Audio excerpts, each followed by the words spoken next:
In March 1823, families stepped ashore, carrying money from a country that didn't exist. They were at Black River, on Central America's Mosquito Coast. The settlers searched for St. Joseph, the capital printed in their guidebooks. They expected keys, warehouses, offices, farms, and a governor's house. The shore gave them trees, rotting huts, biting insects, and thick heat. Some carried Poyais dollars, useless notes bought before leaving Britain. The Honduras packet had left London on 10 September 1822 with hopeful families aboard. Another ship, Kennersley Castle, sailed from Leith on 22 January 1823. Together, the two ships carried roughly 250 settlers across the Atlantic. They included carpenters, farmers, clerks, women, children, and a doctor. Their papers said land was waiting, already measured and ready. The same papers promised good soil, trade, roads, and friendly local rulers. On the beach, nobody stamped passports or led them inland. They built shelters from ship timber and unloaded barrels into mud. Fresh water was hard to find, and stored food spoiled quickly. Fever arrived before any rescue, taking strength one family at a time. The jungle turned official titles into paper for lighting fires. Every missing building pointed back across the ocean toward the salesman. Someone still persuaded ordinary families to sail toward a country that existed on paper. The answer begins in Edinburgh, where Gregor MacGregor was born on Christmas Eve, 1786. The MacGregor name had been outlawed for generations, then restored in 1774. That old persecution gave the teenager an easy story of wounded nobility. In 1803, at 16, he bought an ensign's commission in the 57th Foot. The army sold entry to gentlemen who could pay the official price. MacGregor learned rank could arrive through a receipt before any battlefield. Uniforms mattered too, because London rooms judged cloth before character. He practiced a command posture and the calm stare officers used. 2 years later, he married Maria Bowader from a connected naval family. Marriage gave him richer introductions and another shine he hadn't earned. He spent like a man who expected reputation to settle the bill. Promotions followed, helped by marriage money and his relentless performance. He became a captain before most men his age commanded a platoon. In Portugal, campaigning brought mud and quarrels with senior officers. He argued upward, a useful habit for a future professional liar. By 1810, he had left the British Army under a cloud. What he kept was useful: a soldier's bearing and a gentleman's calling card. He understood that proof often arrived late, after confidence opened the door. Britain had taught him the price of a rank and a name. Now he needed a stage big enough for the importance he advertised. Across the Atlantic, Spain's colonies were cracking open, and MacGregor smelled promotion. In Venezuela, revolutionary officers needed foreign soldiers with uniforms and confidence. MacGregor offered both, plus stories about British discipline and noble blood. Francisco de Miranda's rebellion collapsed in 1812, leaving chaos and opportunity. MacGregor stayed near the patriot cause, where titles moved faster than armies. He married Josefa Lovera, connected by family to Simón Bolívar. That marriage placed him beside the famous names London already recognized. Soon, he could call himself a general of the Venezuelan Republic. The exact authority was foggy, which made the title easier to polish. In 1817, he led men toward Amelia Island, off Spanish Florida. They captured Fernandina, raised a flag, and announced the Republic of the Floridas. MacGregor stayed weeks, then sailed away as supplies and patience ran thin. Privateers and smugglers kept using the island until American troops arrived.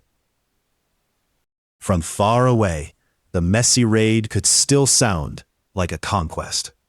In 1819, MacGregor attacked Portobello on Panama's Caribbean coast. Spanish troops counterattacked, and his force was wrecked after a drunken night.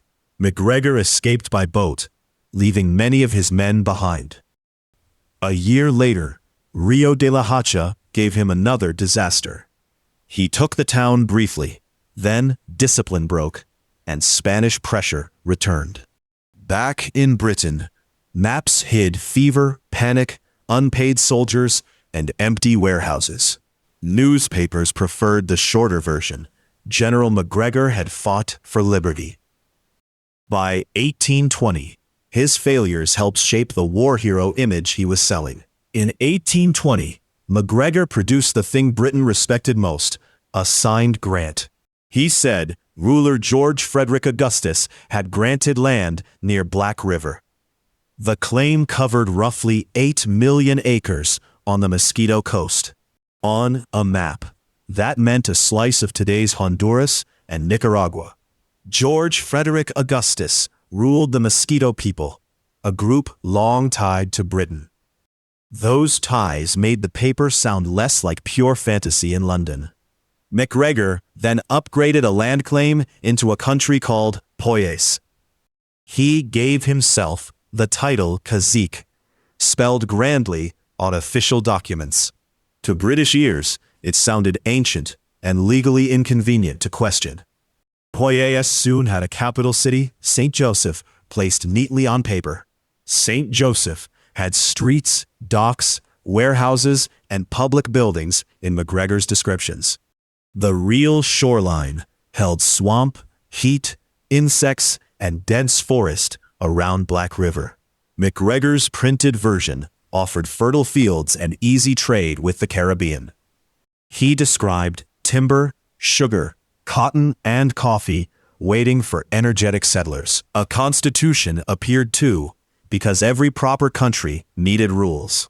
There were offices, salaries, military ranks, and spaces for ambitious clerks. Poyais even had its own army, mostly existing in ink. MacGregor understood that paperwork could travel farther than any witness. His seal, title, map, and signature got into rooms he couldn't enter. The documents turned jungle into farmland before anyone packed a trunk. They also turned MacGregor from unemployed general into sovereign authority. By late 1820, Poyais had borders, offices, stamps, and a ruler. The scary thing was basic. His fake country now came with paperwork. In London, MacGregor turned that paperwork into a storefront on Dowgate Hill. Visitors found clerks, ledgers, seals, and the serious smell of official business. The office sold land in Poyais for about 3 shillings and 3 pence an acre. For a working family, that sounded like a doorway into property ownership. Buyers received certificates naming rivers, districts, and acre counts with neat signatures. MacGregor also offered jobs, because a country needs people with titles. Men paid to become surveyors, customs officers, and captains of imaginary ports. Some bought army commissions for a state without barracks or soldiers. Then came a guidebook, published under the name Thomas Strangeways. Its title promised a sketch of the Mosquito Shore and Poyais. The book described fertile soil, friendly people, and a capital called St. Joseph. St. Joseph supposedly had a bank, an opera house, and wide streets. Readers saw maps where empty coastline became farms, harbors, and government land. The map looked dull and official, so people trusted the lie more. MacGregor printed Poyais dollars too, with neat borders and patriotic designs. Paper money made the invented state feel heavy in a person's hand. London was ready to believe because Latin American investments were exploding. After Napoleon's defeat, British cash chased mines, republics, and foreign bonds. Colombia, Chile, Peru, and Mexico all sounded like the future. Poyais slid into that excitement, wearing medals, maps, and MacGregor's confidence. In 1822, he floated a Poyais loan worth £200,000. The promised interest was 6%, paid by a treasury that didn't exist. Investors saw the bond as a stake in a rising American nation. Newspapers carried notices, brokers repeated rumors, and respectable names softened suspicion. Every printed detail gave settlers one more reason to pack. They bought tools, dishes, Bibles, medicines, and clothes for tropical prosperity. By departure day, London had purchased a country made from ink. The Honduras packet crossed the Atlantic with settlers guarding land certificates like family treasure.